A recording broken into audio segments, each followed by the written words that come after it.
Здравствуйте, товарищи, and welcome to another coffee house video. And in this video, I'm going to continue the segment I started a long time ago, talking about different kinds of ideologies.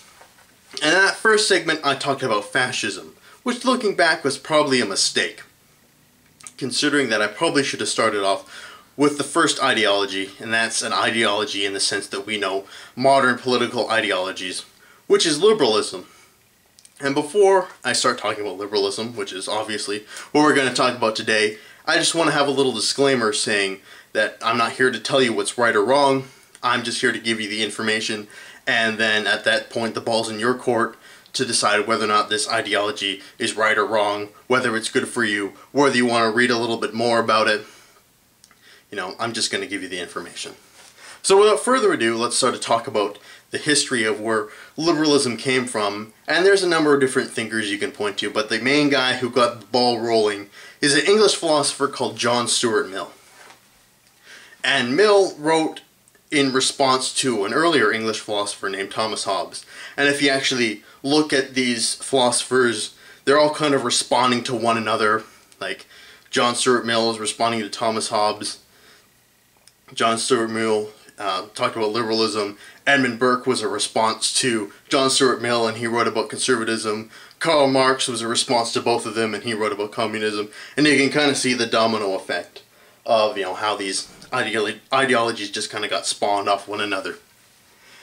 But anyway, talking about what Thomas Hobbes wrote, he wrote a book, a very important, very influential book called The Leviathan.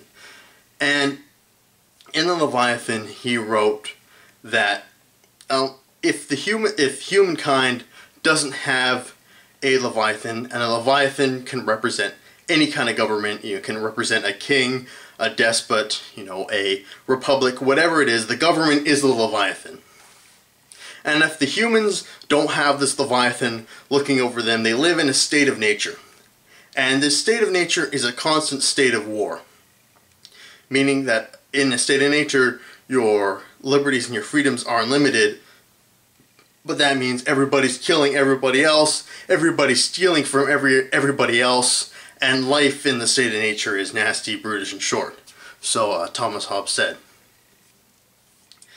And of course he philosophized that humans don't want to live in this state of nature, so they're going to sign a social contract with this Leviathan, saying that, okay, we're going to get rid of some of our freedoms. In return, you're going to create a stable government, you're going to create a system where we don't have to live in the state of nature anymore. And, you know, we can actually build a society from there on out. You know, it's a lot more complicated than that, but I've only got, 15 minutes, so I kind of got to give you the condensed version of everything.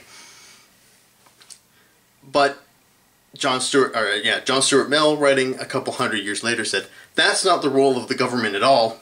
The role of the government is to promote these freedoms, not to take them away. And the social contract between the people and the government, which should be that we're going to let you rule over us, government, but in return, you've got to protect our freedoms, and you've got to ensure that our liberties can be promoted, and so on and so forth. And if you break that social contract at any point, we've got the right to kick you out and put someone who will fulfill the social contract into power. And, from that sort of idea, the core of liberalism spawned. And the core of liberalism is this idea, okay, you can think of it that every person is their own island. And on this island, you can do whatever you want, whatever makes you happy, whatever fulfills you, that sort of deal. Your liberties on this island are unlimited, essentially. And the only time that your liberties are restricted is the point where you're harming somebody else and you're hurting somebody else's point to fulfill these liberties. So as soon as you're invading somebody else's island and stopping them from doing what they want, that's the point where you can't do that. That's the point where your liberties are restricted. So a common sense definition of liberty would be, my right to wave my fists like this ends at your face. And that's the core of liberalism. This core that liberty should be protected, and liberty should be kind of unlimited, and it's your place to do what makes you happy and do what fulfills you, and kind of do whatever you want. That sort of deal.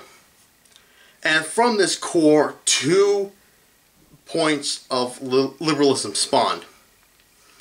The one I'm going to talk about first is called as we know it today, it's called neoliberalism, which they believe in all that jazz about about liberties unlimited, so on and so forth. But they see the role of a government as hindering their ability to fulfill their liberties. So they want as little government as possible. They want a total free market system. They want the free market to run wild. They see no government role beyond protecting your liberties, but sort of policing and military kind of role. Other than that, the market should be able to do whatever it wants. And then from that idea of neoliberalism spawned neoconservatism.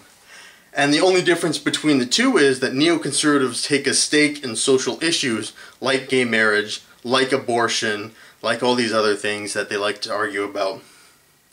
Neoliberals don't care. That doesn't matter to them.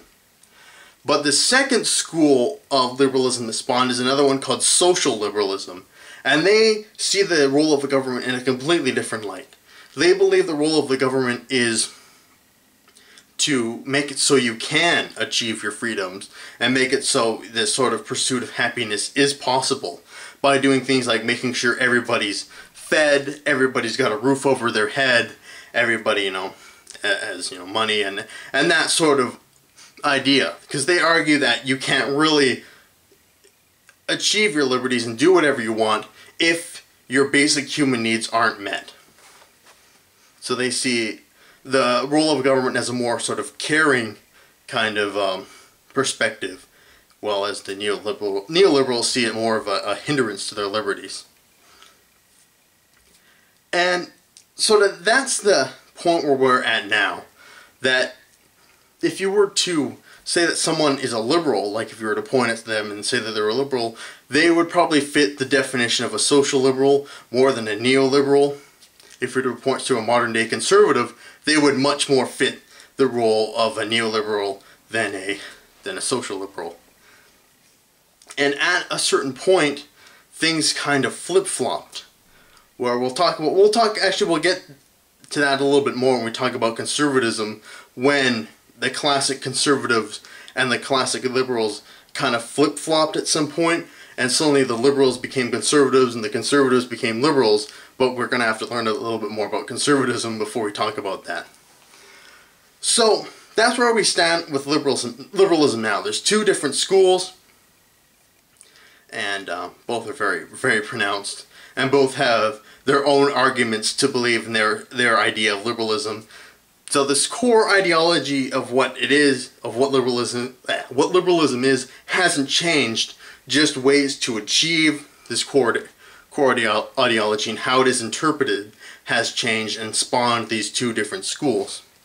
And like I said, each have very good arguments to promote their own particular interpretation of this core ideology. So that's where we stand now. We're going to take a journey. I decided I'm going to do it now in chronological order. I might actually take down my What is Fascism video and then redo it at some point when we've gone through the timeline.